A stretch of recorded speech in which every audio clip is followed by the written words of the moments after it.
Very good morning to all the students. आज फिर से हम फिगर्स ऑफ स्पीच की तरफ लौट रहे हैं। फिगर्स ऑफ स्पीच बहुत ही इंपॉर्टेंट डिवाइस है। लिटरली एग्जाम्पल्स में जब भी हम पोम सॉल्व करते हैं या फिर कोई प्रोज को पढ़ते हैं तो उसको समझने के लिए हमारे पास लिटररी समझ होनी चाहिए। अब लिटरेचर ऐसी चीज है जिसको हम ज्यादा से ज्यादा कॉम्प्लेक्स करके प्रेजेंट करते हैं और जो लिटरेरी स्टूडेंट्स हैं वो इसको ज्यादा कॉम्प्लेक्स करके प्रेजेंट करना चाहते हैं ताकि और लोगों के लिए थोड़ा यूं लगे कि they are done something big, तो वो उस हिसाब से उस लोग सब चलते हैं। पर हमको हमारा जो बेसिक नीड है in science in commerce, as you are not the student of arts, तो आपको एक चीज समझनी होगी कि आपका जो फर्स्ट लैंग्वेज इंग्लिश है, सेकेंड लैंग्वेज इंग्लिश है, उस लैंग्वेज का मैक्सिमम यूसेज आपको लेना है अपनी पर्सनल लाइफ के अंदर। जैसे मैं बहुत बार इस बारे में बोलता हूं कि जब आप when you open your mouth तो आगे वाले इंसान को पता चलना चाहिए आप कितने पढ़े लिखे हैं। वो आप डिग्री आप गले में लेके नहीं घूम सकते हैं। तो उसके लिए हमें एक्सपर्ट होना पड़ेगा। हम जो भी पढ़ रहे हैं, हमारा जो बेसिक इंग्लिश है, ये बहुत ही बेसिक इंग्लिश आता है, second language in first language, तो हमारे जो ग्रामेटिकल स्किल्स है, जब हम लिखें तब वो सही होना चाहिए, जब हम ओरेट करें तो हम सही बोलने चाहिए। तो ये एक बहुत ही जिसको बोलते हैं ना प्री रिक्विजिट, बहुत ही इंपॉर्टेंट जरूरत है एक स्टूडेंट की, एक टीचर की, या जो भी इंसान किसी भी फील्ड में काम करता है। If he is a good orator, आप देखेंगे कि बहुत बड़े बिजनेसमैन जो वो बहुत लोगों को मोटिवेट करते हैं। मिस्टर मोदी, आप मिस्टर मोदी को सुनेंगे तो वो जब वो बोलते हैं तो बहुत लोगों को मोटिवेट करते हैं। तो उनका जो बात करने का तरीका, उनका जो टोन है, जो पिच है, जो साउंड है, वो सभी चीजें इन्वॉल्व करती हैं। और उनका नॉलेज वर्ड, वो सब चीजें तो बात की बात है, बट स्टिल आप किसी साउंड से प्रभावित हो जाते हैं। हम लाइफ के अंदर साउंड्स को बहुत ज्यादा वैल्यू करते हैं। कई लोग लिरिक्स सुनते हैं, कई लोग म्यूजिक सुनते हैं, ठीक है। कई लोगों को लिरिक्स समझ में बड़ा आता है, वो बहुत पसंद करते हैं, वाह क्या बात बोली। कई लोग सिर्फ साउंड को फील करते हैं। तो सबका अलग अलग पॉइंट है। आज हम साउंड के बारे में इसीलिए बात कर रहे हैं, पिच, टोन, साउंड की बात इसलिए कर रहे हैं क्योंकि हम फिगर ऑफ स्पीच के अंदर हम ओनोमेटोपिया पे जा रहे हैं। जैसा मैं बात आपको पहले भी कल बोला था, कल मैंने कि ओनोमेटोपिया पे मैं आगे काम करूंगा। ओनोमेटोपिया कोई बहुत लंबा चौड़ा फिगर ऑफ स्पीच नहीं है जिसके बारे में बहुत कुछ बोला जाए, बट ये एक सिंपल, बहुत ही सिंपल फिगर ऑफ स्पीच है और इसको आइडेंटिफाई करना सबसे आसान है, शायद सबसे easiest of the easiest figure of speech है। बट इसका स्पेलिंग थोड़ा डिफिकल्ट है, ओनोमेटोपिया। ये लेटर लेवल पे आप देखोगे तो लेटर लैटिन और फ्रेश ग्रीक, उनके बीच का एक वर्ड है ओनोमेटोपिया। ओनोमेटोपिया की जो इटिमोलॉजी है वो इस प्रकार की है कि द नेम इटसेल्फ, इसका मीनिंग क्या है, द नेम इटसेल्फ। वो जो चीज हो रही है, जो प्रक्रिया हो रही है, जाओ वो जिस चीज में दिखाई दे रही है, हमको सुनाई दे रही है, बस वही का वही वर्ड हमें यूज कर देना। वो वर्ड किसी भी तरीके से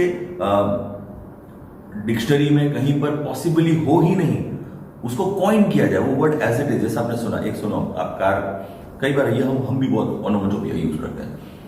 सर अंदर क्लास में आए, उन्होंने मुझे एक सटाक लगा दी। सटाक का क्या मतलब था? सटाक वॉज जस्ट अ साउंड, वो आपको सुनाई दी होगी, सटाक सटाक, एक वो फास्ट स्पीड में एक आवाज आई, सटाक। तो वो सटाक क्या है? ओनोमेटोपिया। आप उसके लिए एग्जाम, सर आए मुझे एक लगा दी, अब क्या लगा दी? टपली लगा दी, हाथ लगा दी, क्या लगा? सटाक से प्रूवन हो गया कि बहुत तेज और बहुत जन्नाटेदार, ये भी ओनोमेटोपिया। जन्नाटेदार, एक झापड़ लगा दिया मुझे, अब वो साउंड को हम क्रिएट करते हैं। मैं कार ड्राइव कर रहा था, जुप करके कार बाजू में से निकली, जिप करके। अब उसने वो रुका, कार का ड्राइवर आपके कान में आके जुप बोल के तो नहीं निकला, आपको खाली उस कार का साउंड है। जुप करके निकली means he was faster than you, वो आपसे बहुत ज्यादा फास्ट था। तो ये एक छोटे मोटे हम एग्जाम्पल्स यूज करते रहते हैं। धड़ाम करके गिर गए हमें, swoosh, zip JAP zoom, bang bang गोली चल रही है, ये सब साउंड है। तो हमको समझ में आता है कि ये सारे के सारे साउंड्स हमारे आसपास नेचर के अंदर भी हैं। हम जब लिटरेरी डिवाइसेस यूज करते हैं उसके अंदर भी, और सबसे मैक्सिमम हमारा यूसेज आएगा जब हम पोएट्री पढ़ेंगे। तो पोएट्री के अंदर हमें इन्हें आइडेंटिफाई करना पड़ेगा। तो वो आइडेंटिफिकेशन के लिए आज मैं थोड़ा सा आपको ओनोमेटोपिया के बारे में बताता हूं, फिर हम आगे बढ़ेंगे।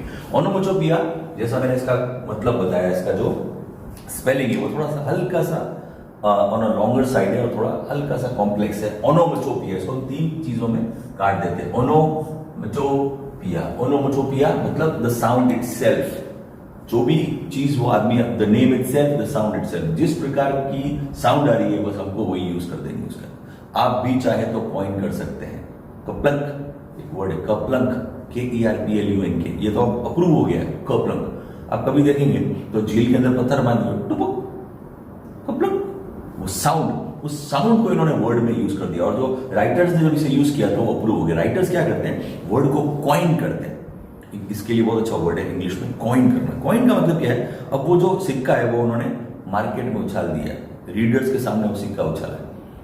अब वो सिक्के में हेड आएगा या टेल आएगा, या कोई आकाश में वो पकड़ा जाएगा, कोई उसे ग्रैब करेगा या कोई ग्रैब नहीं करेगा, वो सीधा का सीधा जमीन में चला जाएगा। तो वो सभी चीजें रीडर के ऊपर डिपेंड करती है। पर राइटर का काम क्या है, कॉइन करना। जैसे बहुत सारे डायलॉग्स कॉइन होते हैं, तो वो कॉइन ऐसे हो जाते हैं कि फिर वो मार्केट के अंदर लोगों के दिमाग के अंदर आ जाते हैं। ठीक है, आगे बढ़ते हैं। तो ओनोमोटोपिया का मीनिंग तो मैंने आपको समझा दिया, the name itself. And onomatopoeia is a word that mimics, बहुत अच्छा वर्ड है मिमिक्स। मिमिक्री आपने सुनी होगी, कई लोग मिमिक्री करते हैं, शाहरुख खान की मिमिक्री करते हैं, अमिताभ बच्चन की मिमिक्री करते हैं, एक्टिंग करते हैं, उनके जैसा साउंड, मैनरिज्म्स क्रिएट करते हैं। तो ये साउंड को क्रिएट करता है, is a word that mimics the sound it makes. जिस भी साउंड को वो सुनता है तो उसी साउंड को वो मिमिक करता है, उसकी डुप्लीकेसी करता है। It makes, since nature is full of colour, sound and wonder. अब क्यों कि राइटर्स कई बार क्या परेशान हो जाते हैं, राइटर्स बोलते हैं इसके लिए मैं क्या वर्ड लिखूं, वो ज्यादा से ज्यादा मसाला चाहते हैं, ज्यादा से ज्यादा इमेजरी। इमेजरी एक ऐसी चीज है जो लिटरेचर के अंदर बहुत इंपॉर्टेंट है। इमेजरी, आप कोई भी सब्जेक्ट पढ़ रहे हो ना लाइफ के अंदर, इमेजरी के बिना वो काम नहीं होगा। इमेजरी मीन्स इमेजिनेशन, आपके आसपास का एटमॉस्फेयर, क्या आप इमेज लोगों को प्रेजेंट करना चाहते हो। ठीक है, मैं अपनी बात बोल के बता दूंगा। हमारा सिस्टम क्या है, बोर्ड का सिस्टम, जब आपको जब जज करते हैं, जब आपको चेक करते हैं, जब वो मार्क्स देते हैं, तब वो बिल्कुल नहीं सोचते हैं कि आप कितने वर्बल स्किल्स के अंदर कितने एक्सपर्ट हैं, कितने जबरदस्त है अपनी वर्बल स्किल्स के अंदर, वो कभी नहीं सोचते। वो आपको जज करते हैं होल एंड सोल, आपकी राइटिंग एक्सपर्टनेस के हिसाब से, आपकी एक्सपर्टीज, आप कितने एक्सपर्ट है राइटिंग के अंदर। तो राइटिंग के अंदर आपके पास वो पावर होनी चाहिए कि आप ऐसी इमेजरी क्रिएट करें, आगे वाले व्यक्ति को वर्ड से पूरी इमेज दिख जाए। मेटाफर में हमने सबसे पहले शुरुआत की थी, मेटामॉर्फोसिस, मेटाफर। तो वो इमेजरी हमको यहाँ पे राइटर्स क्रिएट करने के लिए, तो देखो नेचर में बहुत सारे कलर्स हैं, अपने को ऐसा लगता है 7 ही कलर है, और बहुत सारे कलर है। ठीक है, इंग्लिश में ऐसे कहते हैं blue is the warmest colour, English में कहावत है, बहुत सारी कहावत। अभी हम बहुत सारी इडियम्स एंड फ्रेजेस के बारे में बात करेंगे तो बहुत मजा आएगा। Blue is the warmest colour, सही है। Black is the colour of sorrow, ठीक है। White is the colour of peace. हमने उनको भी उनको कोई ना कोई एक दे दिया, भैया ये सब चीज आप पकड़ो। काला है तो शोक का कलर है, व्हाइट है तो शांति का कलर है, हरा है तो खुशहाली का कलर है। तो ये सब चीजें हमने सब, राइटर उसको प्रेजेंट कैसे करेगा, बहुत सारे कलर्स को, बहुत सारी साउंड्स को। हमारा मेन टारगेट ओनोमोटोपी पे साउंड है। और वंडर, वंडर मतलब ऐसी चीज आश्चर्यचकित कर जाए। ठीक है, वो चिराग घिसा और उसमें से जुप करके जिन प्रेजेंट हो गया, जुप करके, जुप, वूश, WOOSH साउंड है, एक्चुअल साउंड है वूश। तो साउंड क्रिएट कैसे किया जाएगा राइटिंग के अंदर, तो राइटिंग के अंदर साउंड किया जाएगा वो onomatopoeia. Sound and wonder, it's common for writers and poets want to paint imagery. Want यहां पे मैंने स्पेसिफिक इसलिए लिखा कि उनकी चाहत के लिए वर्ड यूज किया गया, वांट टू नहीं, दे एंड पोएट्स वांट, उनकी चाहत, इसके लिए पेंट इमेजरी। उनको इमेजरी जब क्रिएट करनी होती है तो वो साउंड का सहारा लेते हैं। हमें कोई सहारा लेने की जरूरत नहीं किसी चीज का, हमें सिर्फ और सिर्फ इसका बेसिक मीनिंग समझना है और हमें इसे आइडेंटिफाई करना है।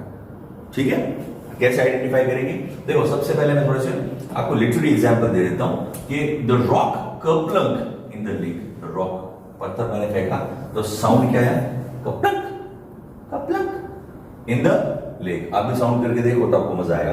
The rock kerplunk in the lake. तो मैं जब पढ़ूंगा, अभी तो मैं बोल रहा हूं तो आपको मेरी आवाज सुनाई दे रही है, तो आप उस साउंड के साथ रिलेट नहीं कर पाओगे। पर जब आप ये खुद रीड करोगे, the rock kerplunk in the lake, तो आपके दिमाग के अंदर वो एक्चुअल साउंड क्रिएट होगा, कर्प्लंक, कर्प्लंक। मैं नहीं बोल रहा हूं, आपका दिमाग अलग से, कर्प्लंक किस लेवल का पत्थर आप डुबा रहे हो आपके ऊपर जाए, क्या पता आप रॉक डुबा रहे हो, क्या पता छोटा सा कंकड़ डुबो रहे हो, पेबल स्टोन या रॉक, जो आपकी इच्छा हो। पर कपलक साउंड क्रिएट करेगा। लिसन टू द पिटर patter of the rain drops. और रेन ड्रॉप्स जो बारिश की बूंदें होती है, बारिश बहुत अलग अलग टाइप की होती है। कई बार फॉग होता है, खाली थोड़ा थोड़ा आपको कोहरा दिखाई, जिसको हम धुमस बोलते हैं गुजराती में, कोहरा। उसके बाद आप देखो तो कोहरे के बाद मिस्ट। मिस्ट मतलब हल्का हल्का स्प्रे जैसा आपको बारिश आजू बाजू में सबको दिखाई कुछ नहीं देगा, पर मिस्टी रेन, ऐसी बारिश जो आपको कैसे जब आप हेयर कट के लिए जाते हैं या कुछ फेशियल मसाज के लिए जाते हैं तो आपके मुंह के ऊपर हल्का हल्का वो मिस्ट डालते हैं। मिस्ट मतलब हल्का सा आपको पानी फील होता है, पर आप उसको टच करोगे तो पानी दिखाई नहीं देता, वो सॉगी सॉगी सा। कल हम वेट के बारे में बात कर रहे थे, सॉगी, ठीक है। तो उसके आगे हम जाते हैं तो ड्रिजल। ड्रिजल का मतलब क्या है? बहुत ही हल्की हल्की बारिश, बहुत हल्की हल्की। ड्रिजल, इट्स ड्रिजलिंग, मतलब वो आपको नुकसान नहीं पहुंचा रही, हल्की हल्की बारिश है, आपके सर पे पड़ रही है तो आपको मजा आ रहा है, हल्का हल्का। शावर कैसे जब एकदम काम नहीं करता है, चौक हो जाता है, तो उसमें से थोड़ा थोड़ा थोड़ा थोड़ा पानी टपकता है, तो वैसे ड्रिजल उसको कहते हैं। अब ड्रिजल के जब ऊपर जाते हैं तो हैवी रेन, जिसके लिए हम हैवी रेन्स यूज करते हैं। हैवी रेन से ऊपर भी एक इंग्लिश के अंदर इसके लिए बहुत अच्छा फ्रेज है, आपको बहुत अजीब लगेगा सुन के, और इसको हम बोलते हैं कैट्स एंड डॉग्स। बारिश के लिए वर्ड यूज किया गया, it's raining cats and dogs. Cats and dogs भी ओनोमोटोपिया का एक बहुत फाइन एग्जांपल है, पर इसको आप गौर से देखेंगे तो कैट्स एंड डॉग ओनोमोटोपिया नहीं हो पाएगा, पर ये एक्चुअल में वो साउंड क्रिएट करने के लिए द राइटर ने यूज किया है cats and dogs. Cats and dogs क्यों मालूम है? कि इतनी तेज बारिश हो रही है कि हमारी घर की छत के ऊपर आवाज कैसी आ रही है, कुत्ते और बिल्लियां लड़ रहे हैं। उस साउंड को क्रिएट करने के लिए कैट्स एंड डॉग्स वो राइटर ने यूज किया, और बहुत तेज बारिश को बोला गया है कैट्स एंड डॉग्स, उसको बोला ही, उसको मेटाफर दे दिया गया। Cats and dogs means heavy rain, ठीक है। फिर उसके ऊपर तो फिर आपको पता है टोरेंशियल रेंज होती है, टोरेंटफुल आंधी तूफान वाली टोरेंशियल रेंज होती है। फिर उसके आगे हरिकेन्स होते हैं, सुनामीज आते हैं, वो हम वहां पे नहीं आएंगे भी। तो यहाँ पे क्या कैट्स एंड डॉग्स पे हम थे। लिसन टू द पिटर पैटर। पिटर पैटर, पैटर्न है देखो, पिटर पैटर, रेपिटेशन भी आ रहा है। Pitter patter of the rain drops. Listen, सुनो, पट पट पट पट पट आवाज हो, पिटर पैटर की आवाज आ रही है। The butterfly flutter as they fly. दुनिया में किसी ने भी बटरफ्लाई की फ्लटरिंग की आवाज नहीं सुनी, पॉसिबल ही नहीं। उसके पंख इतने नाजुक और मासूम होते हैं कि वो हम हाथ में पकड़ेंगे तो भी सुनाई नहीं देगा। कुछ भी करो, कितना भी कान लगा के सुनो, कितना भी कुछ भी कर लो, बटरफ्लाई के पंखों की आवाज हम सुन नहीं पाते, पर उसको क्रिएट तो करना पड़ेगा। बटरफ्लाई सबसे फेवरेट जानवर है राइटर्स का, तो मुझे हमको ये कीड़ा इंसेक्ट सबसे ज्यादा पसंद है। इसकी ब्यूटी, मेटामॉर्फोसिस, मेटाफर के बारे में भी हम बात कर रहे थे। वो पहले प्यूपा में रहता है, फिर वो जब बाहर निकलता है तो कितनी सुंदर बटरफ्लाई बन जाता है। तो उसका जो मेटामॉर्फोसिस बहुत लोगों को बहुत आश्चर्यचकित करता है, बहुत वंडरस लगता है। उसके लिए वो क्या काम करते हैं, वो उसको यहाँ पे फ्लटर भी करवा दिया। देखो जब उसके पंख फ्लटर करते हैं, फड़फड़ फड़फड़ फड़फड़ फड़फड़ाते हैं, flutter as they take flight. आगे है बीज बिजीली बज। ये तो आपको बहुत इजी, तो बज लिटरली कान में हमारे बज होता है, मच्छर भी करते हैं। बज एज दे फ्लाई, तो बीज दे वर बजिंग अराउंड। ये कब यूज करते हैं हम लोग कि ऑटम के टाइम पे, जाते स्प्रिंग के टाइम पे, जब वो बीज घूमती है फूलों के आसपास, तब वो बज का साउंड राइटर्स क्रिएट करते हैं। लाइटिंग क्रैकल, अब देखो मैंने यहाँ पे गौर से देखा, लाइटनिंग नहीं लिखा है, लाइटिंग क्रैकल्स लिखा है। लाइटनिंग बिजली के लिए यूज होता है, पर यहाँ पे लाइटिंग कि खाली मुझे रोशनी दिखाई दी, लाइटनिंग नहीं है। राइट, लाइटनिंग और लाइटिंग में बहुत फर्क है। लाइटिंग क्या है? तो रोशनी। कई बार आप देखें तो आपको हो रहा है, आवाज कुछ नहीं आ रही, उसके 5-6 सेकंड के बाद क्रैकल का साउंड आता है। Lighting crackles and thunder rumble. और फिर थंडर जो है तूफान, रंबल वो क्रिएट कर रहा है, ठीक है। क्रैकल्स आपको पता है, कड़कड़ाती हुई बिजली, हिंदी में भी आपने सुना होगा, कड़कड़ाती हुई बिजली पड़ी। कड़कड़ाती वर्ड कड़ कड़ कड़ कड़ का मतलब क्रैकलिंग साउंड, कितना जोरदार साउंड आता है।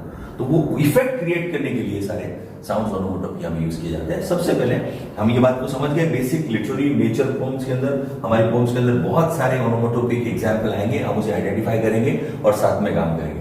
दूसरा, बहुत सारे एक छोटे छोटे एग्जांपल्स और भी हैं, डॉग्स जिनकी साउंड्स है, डॉग है, कोई भी एनिमल है, उसके जो साउंड है वो एक्चुअल में साउंड कैसा निकालता है, तो उससे रिलेटेड के अंदर बहुत सारे राइटर्स ने उनको नाम दिए हैं और उसके साउंड को क्रिएट करने की ट्राई की, उसकी मिमिक्री करने की ट्राई की।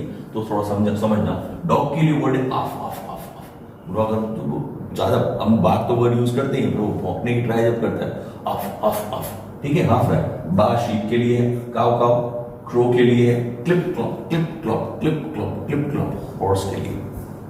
हॉर्स एक पैटर्न में चलता है, ठीक है ना, तो उसके लिए हॉर्स रिबिट रिबिट रिबिट रिबिट रिबिट रिबिट फ्रॉग। मूव काऊ के लिए बताइए स्क्वीट, जो ची ची ची ची ची आवाज कौन करता है, माउस करता है। ट्वीट, ट्वीट से वर्ड बना, देखो ट्विटर आप एक सोशल प्लेटफॉर्म है बहुत फेमस, ट्विटर का आपने देखा वो पंछी है, तो वो क्या करता है tweet tweet tweet tweet tweet tweet tweet tweet, वो साउंड एक्चुअल में एक्चुअल जो वर्ड है वो जो बर्ड है वो ऐसी साउंड करता है, वो जब बोलता है तो उसको ट्वीट ट्वीट ट्वीट ट्वीट, और वो बहुत छोटा बोलता है, इसीलिए ट्विटर में आप देखोगे तो कैरेक्टर की संख्या कितनी है, कितने कैरेक्टर्स आप लिख दो, 140 वर्ड्स लिख सकते हो, उससे ज्यादा आप लिख नहीं सकते हो, तो वो आपके एक ट्वीट है, ट्वीट ट्वीट ट्वीट ट्वीट, अब कितने चाहो कितने भी ट्वीट ट्वीट ट्वीट ट्वीट, लंबा चौड़ा वहां भाषण नहीं दे सकते आप। तो उसको रिजेंबल करने के लिए देखो आप ट्विटर का साइन भी देखो, एक बर्ड है, वो जो बोलता है वो ट्वीट है, तो साउंड के लिए हम यूज करते हैं ट्वीट, ट्वीट से वर्ड बना है ट्विटर। पिजन बहुत बार सुना होगा आपने। वुफ, डॉग के लिए देखो आफ भी है, वुफ भी है, woof woof woof woof. Next hiss, जो साउंड है वो स्नेक का साउंड है, बहुत जगह आपने सुना होगा हिस साउंड है। बाकी जितने भी ओनोमेटोपोइया के साउंड्स हैं उन सब में आप ऑलरेडी एक्सपर्ट हो, मुझे कोई बोलने की जरूरत नहीं है, क्योंकि कोई भी लेक्चर जब चल रहा होता है क्लास में, कोई भी टीचर पढ़ा रहा होता है, आपका मन नहीं होता पढ़ने का, तब आप दुनिया के सारे ओनोमेटोपोइया के जितने भी एग्जाम्पल्स हैं आपके दिमाग में अपने आप आ जाते हैं, ठीक है, बहुत ही शानदार तरीके के एग्जाम्पल आ जाते हैं। आप चाहो तो रामदेव की तरह ये अपना नाखून भी घिसने लग जाते हैं, बेंच के नीचे से तबला भी बजता है, आपके पैरों से भी आप गिटार बजा सकते हो, ठीक है, और जो भी मुंह बंद करके जो साउंड्स आप क्रिएट करते हो, क्योंकि आई वाज आल्सो स्टूडेंट, और मैं काफी बच्चों को बोलता हूँ कि भैया तुम जितने साल से स्कूल में हो उससे जस्ट डबल कर दो, मैं स्कूल में हूँ तो मैं हमेशा आपका सीनियर रहूंगा। जितने साल 12 साल आप स्कूल में हो तो मैं तो 12 के बाद भी 1-2 साल 3 साल 4 साल 5 साल जो कॉलेज कंप्लीट करके वापस स्कूल लौट आया, 12 साल से फिर स्कूल में हूँ, तो 24 साल तो मुझे स्कूल पे ही हो गए। तो हमें सब पता है कि ये तबला कैसे बजता है, साउंड कैसे आता है। तो ओनोमेटोपोइया के एग्जाम्पल आपको देने की मुझे कोई खास इतनी ज्यादा एक्सटेंसिव जरूरत नहीं है, मजाक अपनी तरफ है। ओनोमेटोपोइया को समझना बहुत इंपॉर्टेंट है कि क्योंकि ये इसका वर्ड इतना डिफिकल्ट है कि आप इसको स्पेल कई बार नहीं कर पाते हो, बाकी वर्ड को आप समझ गए। ओनोमेटोपोइया, ओनोमेटोपोइया, हर वर्ड को थोड़ा थोड़ा डाइसेक्ट करके आप काम कर सकते हो, तो लंबे से लंबा वर्ड भी आपको समझ आ जाए। इंग्लिश लैंग्वेज के अंदर सबसे छोटा वर्ड कौन सा है? आई, मैं, ठीक है, उसके अलावा बहुत सारे लंबे लंबे वर्ड आप सुनोगे, तो आपको यू गार्गेंटुआ नाम पढ़ रहे थे, अच्छा वर्ड है। मैं जब पढ़ता था तब उस टाइम पे, अभी तो बहुत साइंटिफिक वर्ड्स बहुत लंबे लंबे 2.5 पेज लंबे वर्ड्स हैं, एक वर्ड के अंदर लेटर्स है 2.5 हजार, साइंटिफिकल कुछ वो वर्म या किसी बैक्टीरिया का नाम है ऐसा, तो वो तो हमारे साइंटिफिक रिलेशन में नहीं आता है, ठीक है। पर स्विट्जरलैंड के आसपास में एक गांव है, उसका पूरा जो नाम है वो है लैंड फेयर पुल ग्विंग गिल गो गर डर अक्वांड्रो बुलसियो गो गो गॉफ। तो ऐसे बहुत सारे ऐसे अलग ही टाइप के, फिर से बोलता हूँ, लैंड फेयर पुल ग्विंग गिल गो गर अक्वांड्रल बुलसियो गो गो गॉफ, ये पूरा का पूरा जो वर्ड है, ये कितने लेटर्स होना चाहिए? 57 लेटर्स है। ये गांव का नाम है लैंड फेयर पुल ग्विंग गिल गो गर अक्वांड्रल बुलसियो गो गो गॉफ, GOGOCH, और वो बोलने में भी प्रोनाउंसिएशन राइट होना चाहिए। वो आप पढ़ोगे तो GOGOCH एंड में, तो वो तो गो गो गॉच होता है, गो गो गॉच, पर वो वेल्श में लिखा गया, वो उस गांव का नाम वेल्श में, तो उसका प्रोनाउंसिएशन भी राइट बोलना पड़ेगा मुझे। तो मैं जब बोलूंगा तो गो गो गॉफ, गो गो गॉफ, CH 4 हो जाता है। तो ये लैंग्वेज की एक जो लिमिट है वो लिमिटलेस है, ऐसा मैं मानता हूं, उसमें कुछ भी चीज आ सकती है। तो इतना लंबा वर्ड हम कैसे उसको क्रिएट कर पाए, वो साउंड का इफेक्ट है, वो उसको मैंने लर्न किया तो मैं समझ गया, जो मैं जब रीड करता था, तो it's a very long word to describe. तो छोटा मोटा ये दोनों हमको पता होना चाहिए। As a student we should learn every single thing. Onomatopoeia आपके बहुत काम आएगा, लाइफ में बहुत काम आएगा, साउंड्स को क्रिएट करने का काम आएगा, आइडेंटिफाई करने का काम आएगा। तो मेरा रिक्वेस्ट है ओनोमेटोपोइया के लिए आप ज्यादा काम कीजिए। चलो आज एक मैं टास्क देता हूं ओनोमेटोपोइया का, आपको बहुत परफेक्ट आइडिया आ जाएगा। आप अपने हिसाब से खुद 20 लाइन्स का एक शॉर्ट नोट बनाइए, उसका टॉपिक आप रखिए साउंड्स अराउंड मी। टॉपिक क्या रखेंगे? साउंड्स अराउंड मी, मेरे आजू बाजू की आवाजें, साउंड्स अराउंड मी। अब ये जो टाइटल है इसके अंदर हम 20 लाइन्स लिखेंगे। कितनी लाइन्स लिखेंगे? 20 वो 20 लाइन्स के अंदर हम एटलीस्ट मिनिमम 10 ओनोमोटोपिक एग्जाम्पल्स प्रेजेंट करेंगे और उसको रेड पेन से अंडरलाइन करेंगे, तो हमको परफेक्ट आइडिया आ जाएगा कि हम कितने एक्सपर्ट हो गए हैं इस चीज के अंदर। जो भी आपके आसपास में चीजें हैं उसको आप लिस्टिंग करो। मैं जब भी इंग्लिश पढ़ाता हूं तो मैं बहुत बच्चों को बोलता हूं बी गुड एट लिस्टिंग। आपके आसपास में क्या है, आप माइक्रो टू मैक्रो पे जाओ। अगर मैं बोलूं इस रूम की आपको लिस्ट बनानी है तो आप रैंडम हर चीजों को देखने लगोगे, रैंडम देखो, अच्छा यहाँ पे एक बल्ब है, वहां एक एसी है, उधर एक फैन है, उधर एक होल्डर है, रैंडम इधर उधर चीजें। तो वो लिस्टिंग में ये गारंटी है बहुत सारी चीजों से मिस आउट कर जाओगे। और जब वो लिस्ट बनाते हैं तो हमेशा मैंने देखा है कि लिस्ट में बहुत सारे चीजें छूट जाती है क्योंकि आपका ध्यान रैंडम चीजों के ऊपर। उसका एक बेसिक फॉर्मूला है लिटरेचर के अंदर, जब आप when you are making a list of something, go from minor to major, micro to macro. अब मैक्रो सबसे माइक्रो चीज क्या है घर में, माइक्रो चीज मैं इस रूम में अगर बैठा हूं तो सबसे पहले मैं खुद से शुरू करूंगा।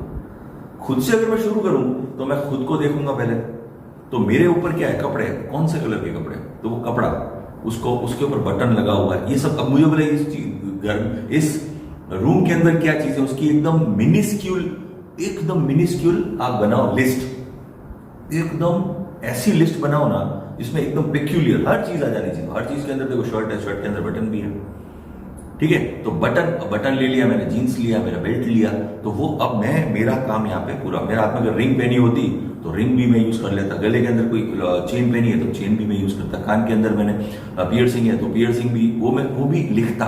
तो वो यहां से मेरा एक लिस्ट का फॉर्मेट शुरू हो गया। ये कंप्लीट हो, अब मैं जिस जगह बैठा हूं उस जगह को मैं चेक करूंगा कि भाई मेरा जो पेरीमीटर है 2 फीट 2 बाय 2 फीट का, यहाँ पे क्या क्या चीज है, तो उसको मैं देखूंगा तो मुझे हाँ चेयर है, चेयर का वो हैंडल है मेरा, चेयर के नीचे क्या पड़ा है, मैट है, फुट मैट है, तो वो सब चीजें धीरे धीरे। फिर मैं अपनी टेबल को देखूंगा, फिर यहां से फिर मैं सामने वाली वॉल पे जाऊंगा, फिर इस वॉल पे जाऊंगा, फिर इस वॉल पे, फिर पीछे वाली वॉल पे जाऊंगा, फिर ऊपर जाऊंगा, फिर सबसे लास्ट में नीचे जाऊंगा। 10 दिशाओं में देखूंगा तो मुझे परफेक्ट लिस्ट मिल जाएगी मेरी, पर वो मुझे क्या जाना पड़ेगा, एक फॉर्मेट के थ्रू जाना पड़ेगा, ठीक है। तो राइटिंग का फॉर्मेट हमेशा लिस्टिंग से चलता है। तो आप ये जो लिस्ट बनाओगे, जब मैं आपको बोल रहा हूं कि आप ओनोमोटोपिक एग्जाम्पल आप लिखो, तो ओनोमोटोपिक एग्जाम्पल जब आप लिखेंगे तो उसके अंदर आप इस तरीके का ही फॉर्मेट यूज करेंगे। पहले खुद को देखेंगे, आसपास वाला जो एटमॉस्फेयर है वो देखेंगे, और फिर अपने आसपास की दीवारें देखेंगे। और अभी तो लॉकडाउन चल रहा है इसलिए बाहर नहीं जा सकता, अदरवाइज मैं आपको जरूर सजेस्ट करता कि आप कहीं ना कहीं किसी गार्डन में चले जाए तो आपको बहुत अच्छे एग्जाम्पल्स मिलेंगे। अभी तो नेचर ने खुद को हील किया है, हमने पहली बार बात की थी नेचर हील्स इटसेल्फ। तो वो ऐसे का हमारा जो फर्स्ट लेसन था, तो उसके बारे में भी थोड़ा और करते रहना तो आपको मजा आएगा। लॉकडाउन के दौरान हमने क्या क्या सीखा, क्या बुरा हुआ, क्या अच्छा हुआ, कॉन्ट्रास्ट एंड कंपेयर करते रहना। आज का हमारा जो फॉर्मेट है वो हम कंप्लीट करते हैं ओनोमेटोपिया का।